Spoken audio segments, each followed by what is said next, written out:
Assalamualaikum warahmatullahi wabarakatuh. Sebelumnya perkenalkan, nama saya Aftor Muzaki, alamat Gebang Panti Jember, Prodi Manajemen Pendidikan Islam, Fakultas Tarbiyah dan Ilmu Keguruan. Di sini izinkan saya untuk sedikit memaparkan materi dari judul materi kepemimpinan dan organisasi pendidikan yang dosen pengampu Bu Siti Aminah. Selanjutnya materi tersebut ialah iklim organisasi, konsep, teori, dan strategi menciptakan iklim kondusif di lembaga pendidikan. Pendahuluan, iklim organisasi merupakan hal yang sangat perlu menjadi perhatian bagi seorang pemimpin organisasi, karena faktor tersebut dapat mempengaruhi keefektivitasan kinerja karyawannya. Setelah banyak usaha yang dilakukan untuk menerangkan dan menentukan tempat konsepsi ini dalam teori organisasi, sementara itu organisasi yang muncul dari kelahirannya dengan ukuran yang masih sangat kecil dan kemudian berkembang menjadi besar, pasti banyak mengalami rintangan yang harus dihadapi. Misalnya seperti banyaknya permasalahan dalam organisasi tersebut. Hal ini juga dapat terjadi pada sebuah lembaga pendidikan yang tentunya juga merupakan sebuah organisasi. Oleh karena itu, penting bagi kita untuk mengetahui apa konsep dan teori dari iklim organisasi serta bagaimana strategi menciptakan iklim yang kondusif dalam organisasi sehingga kinerja guru, karyawan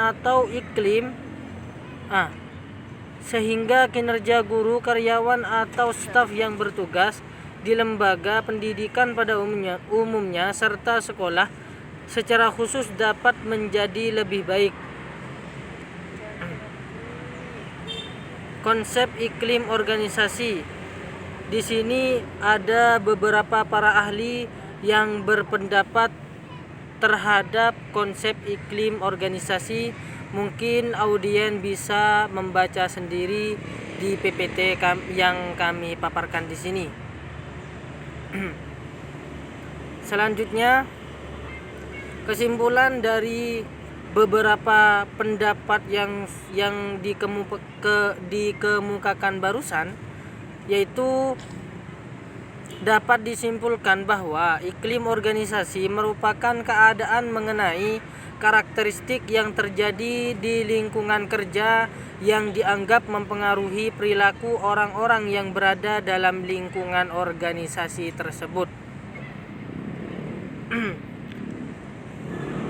Setelahnya, teori iklim organisasi. Teori iklim organisasi tersebut juga ada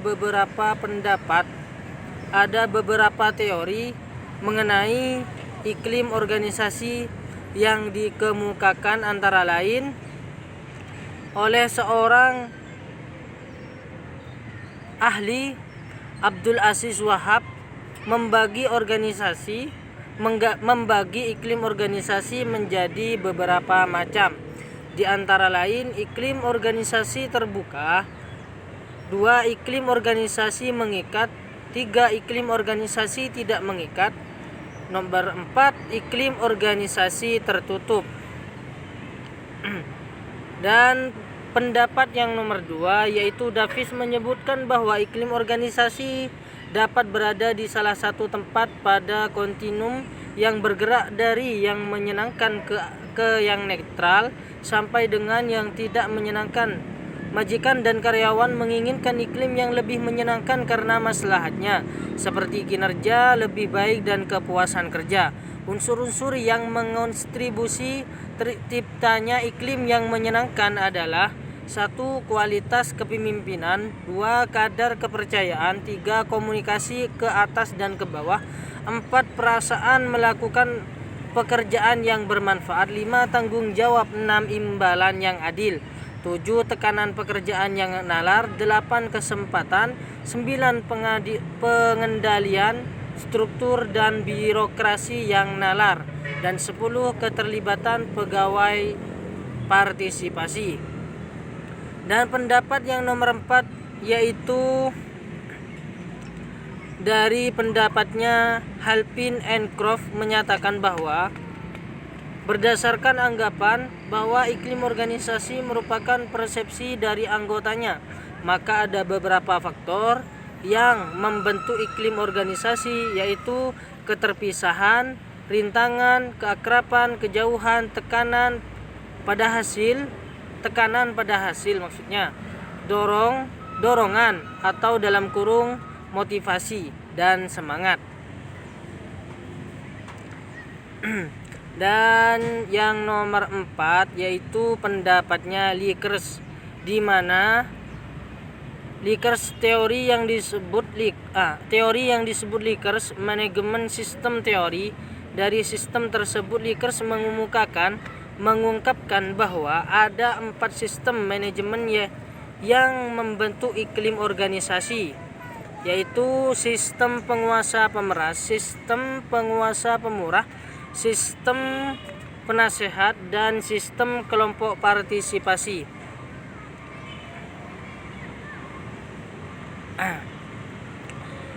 Strategi menciptakan iklim yang kondusif di lembaga pendidikan.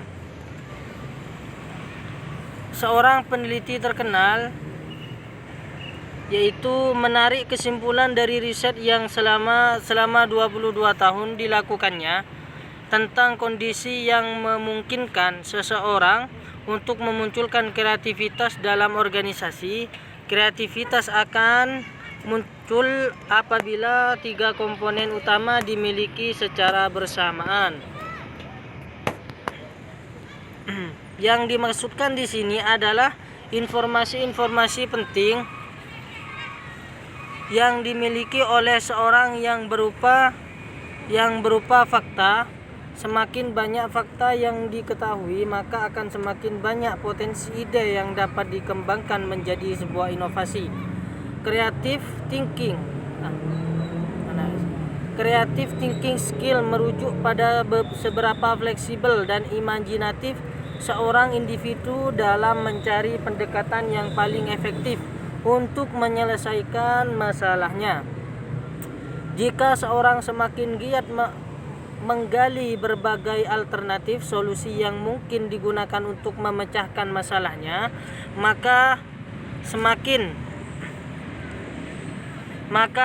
besar potensinya untuk menjadi pribadi yang kreatif.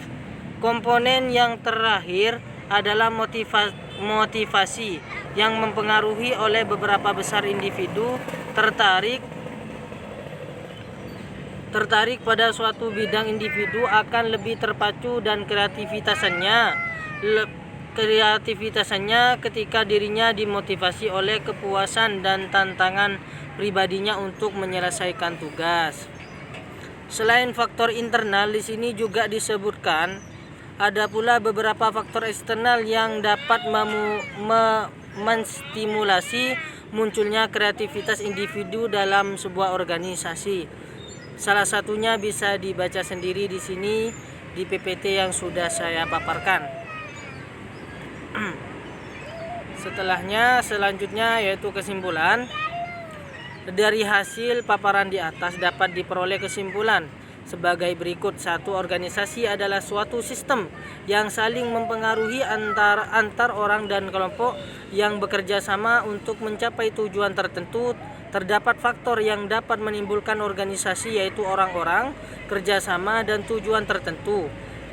2. Iklim organisasi merupakan keadaan mengenai karakteristik yang terjadi di lingkungan kerja yang dianggap mempengaruhi perilaku orang-orang yang berada dalam lingkungan organisasi tersebut. Yang nomor 3, strategi menciptakan iklim sekolah yang kondusif diantaranya dengan harmonisasi hubungan timbal balik antara perilaku pimpinan sekolah dan perilaku guru sebagai suatu kelompok. Perilaku pimpinan sekolah dapat mempengaruhi interaksi interpersonal para guru. Dengan demikian, dinamika kepemimpinan yang dilakukan pimpinan sekolah dengan kelompok guru dalam kurung guru dan staf dipandang sebagai kunci untuk memahami variasi iklim sekolah. Interaksi antara perilaku guru dan perilaku pimpinan sekolah akan menentukan iklim sekolah yang bagaimana yang akan terwujud. Iklim sekolah yang baik dan kondusif bagi kegiatan pendidikan akan menghasilkan interaksi edukatif yang efektif sehingga upaya pencapaian tujuan pendidikan sekolah akan berjalan dengan baik. Referensi di sini sudah tertera. Dan yang terakhir, kurang lebihnya mohon maaf. Wassalamualaikum warahmatullahi wabarakatuh. Sekian, terima kasih.